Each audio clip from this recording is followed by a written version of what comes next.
Plant ఈ మొక్క గురించి అందరికీ తెలిసిందే. దీన్ని ఇంట్లో పెట్టుకుంటే ధనం బాగా కలిసి వస్తుందని, అంతా శుభమే కలుగుతుందని అందరూ నమ్ముతారు. దాని చుట్టూ ఉన్న వాతావరణంలో ఎల్లప్పుడూ పాజిటివ్ ఎనర్జీ ఉంటుందట. అది ఇంట్లోని వారందరికీ చాలా శక్తిని, అదృష్టాన్ని ఇస్తుందని కూడా కొందరు నమ్ముతారు. అయితే ఇక్కడ వరకు బాగానే ఉన్న మనీ ప్లాంట్ను ఇంట్లో ఎక్కడ పడితే అక్కడ పెట్టకూడదు. కొన్ని ప్రత్యేకమైన ప్రదేశాల్లోనే దాన్ని ఉంచాలి. అప్పుడే మనకు తగిన ఫలితాన్ని ఇస్తుంది. ఇంతకీ అసలు మనీ ప్లాంట్ని ఇంట్లో ఎక్కడ ఉంచాలో, ఎక్కడ ఉంచకూడదో ఇప్పుడు చూద్దాం. మనీ ప్లాంట్ను ఇంట్లో ఈశాన్య దిశలో అనగా ఉత్తరం, తూర్పు మధ్యన ఉంచకూడదు. అలా ఉంచితే ఇంట్లో ఉన్న ధనం అంతా పోతుంది. ఇంట్లో ఉన్నవారి ఆరోగ్యం కూడా బాగుండదు.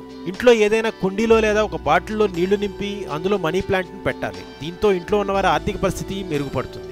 ఇంట్లో పశ్చిమ దిశలో మనీ ప్లాంట్ను పెట్టకూడదు. లేదంటే దంపతుల మధ్య మనస్పర్ధలు ఎక్కువగా వచ్చి విడిపోయేందుకు అవకాశం ఉంటుంది. మనీ ప్లాంట్కు నిత్యం ఎంతో కొంత నీరు పోయాలి. దీనివల్ల ఇంట్లో అంతటా పాజిటివ్ శక్తి నిండిపోతుంది. ఎండిపోయిన పసుపు రంగులోకి మారిన ఆకులను ఎప్పటికప్పుడు తొలగించాలి. లేదంటే ఇంట్లో వాస్తు దోషం ఏర్పడుతుంది. ఇంట్లో ఆగ్నేయ దిశలో అనగా తూర్పు, దక్షిణం మధ్య మనీ ప్లాంట్ను ఉంచాలి. ఈ దిశ అంటే వినాయకుడికి ఎంతో ఇష్టం. ఈ క్రమంలో ఈ దిశలో మనీ ప్లాంట్ను ఉంచితే అదృష్టం బాగా కలిసి వస్తుంది.